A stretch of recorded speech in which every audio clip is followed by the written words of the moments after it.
नमस्ते, हमेशा खुश रहो बिटिया। My name is JB Dr. Vishal Saxena. I am Associate Professor in Mathematics in Jayoti Vidyapith Women's University, Jaipur. Today I am going to take a lecture on the module Types of Diagram. This module is a part of the course Biostatistics and Research Methodology and the program of BPT and B Optometry 6th semester and B Pharmacy 8th semester under the faculty of Physiotherapy and Diagnostics and Pharmaceutical Science. So first we see what is graphical representation here. The graphical representation is a way of analyzing numerical data. It exhibits the relation between the data and ideas, information and the concepts in a diagram. So means graphical representation is a way of analyzing the numerical data and it exhibits the various nature of the data. It is easy to understand and it is one of the most important learning strategies. The graphical representation is a very important tool to represent the data and it conveys the information of the data. It always depends on the type of information in a particular domain. There are different types of graphical representation. Now some of them are as follows. So we are taking the diagram here. The diagrams of the graphical representations are taken from the chart type diagrams. In this diagram here, various figures, various graphs are shown that here. Like first is the tree diagram, second is the network diagram, next is flow chart. Then after this here, it is Venn diagram and the existential graph. So tree diagram is a diagram or is a graph here in the shape of a tree and it has various applications in the graph theory and tool of mathematics and physics. Besides this, it is important in the computer science also. And next is here network diagram. The network diagram just conveys the diagram of the networks. It is shown here it is shown in the shape of the network here. It is called network diagram and network diagram is used here to represent the network of any body or any object or the various parts of the objects or just in the simple way it exhibits the various states of the parts of the body. So it is called a network diagram and it conveys a much useful information. Now next is flow chart. Now we can see flow chart here and flow chart is a diagram here in which the various informations are given in the flow way here. Means right from the beginning to the till of the end to till the end. So flow chart just give the total mechanism of the process here, and you can see just it is given that here in the various stages. So flow chart is mostly useful in the computer science where algorithms are shown by the diagram here. The various steps here in a continuous order, sequence order. Now Venn diagram is a part of the mathematics and various subjects here. Venn diagram just it uses to represent the set or the set theory here, and the Venn diagram is much helpful in the graphics and the graph theory and many other various study parts. Next is here existential graph. In this existential graph just we can see here the graph. In the graph here the things which exist are shown here and the things which are not existing here are not shown here.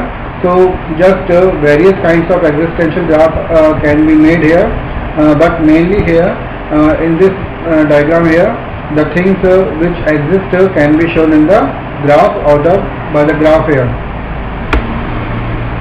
Now next is here graph based diagrams. In the graph based diagrams, the first is shown here histogram, next is bar graph, pie chart, function graph, scatter plot. All these graphs are the the graphs used in the mathematics. Just a histogram we can see. Histogram is a particular type of a bar graph in which every every bar or every rectangle is of the same length or the same width here, and just buildings are shown that here for the equal class intervals, and we can draw here with the class interval and the frequencies. The histogram can be made here, and it gives much more information about the data. In the similar way, bar graph is given that here. For the bar graph, just data for the graph for the data and the frequencies can be made here, and it is not required here that all the bars are just in touch there.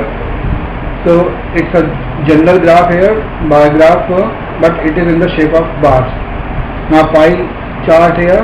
Pie chart means it is again diagram here which is made at the center for a circle here, and for a circle here at the center there is total 360-degree angle, and we can just show here the various things by this pie chart here, with making some angle here.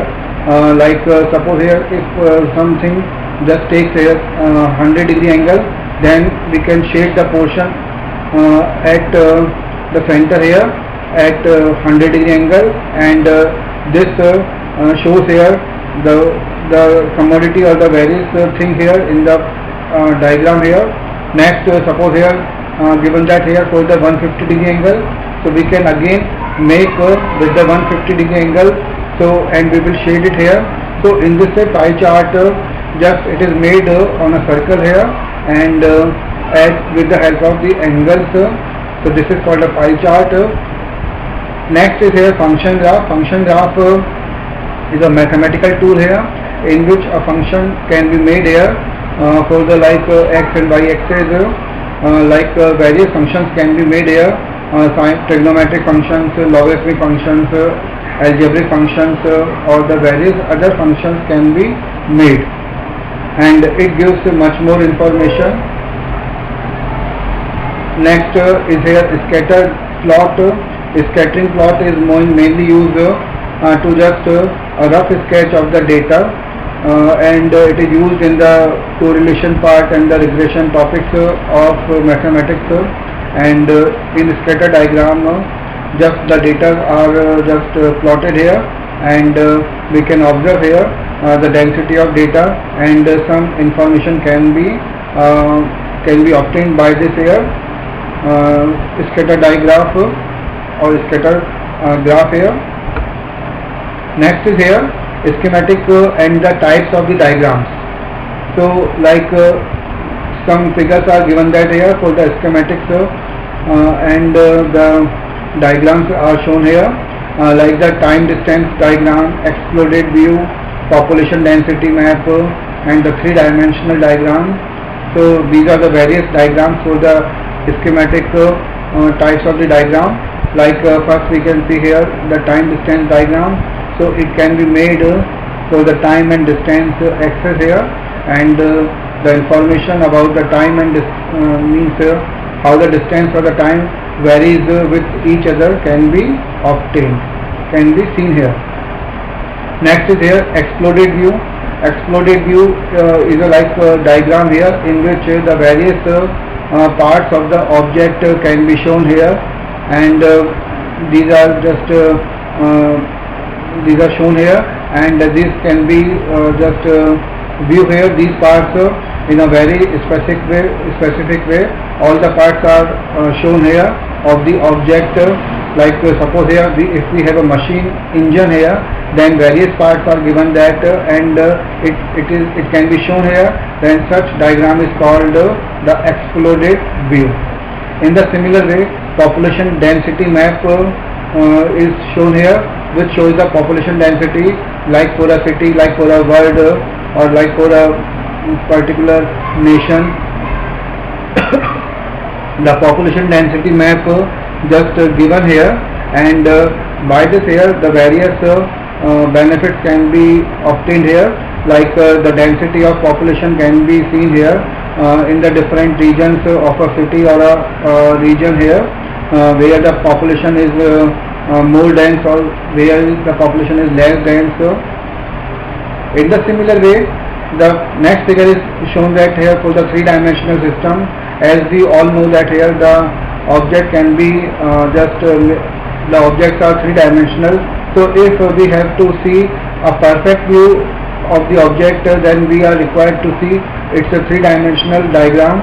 So in this diagram here, the object can be seen in the three-dimensional object, three-dimensional view, and it will be much more help us here to just make the decision about the data or about the object, means how the object can be seen here. So this is a three-dimensional diagram. Now this session is powered by the digital version 2, Jayoti Vidyapeeth Women's University, Jaipur.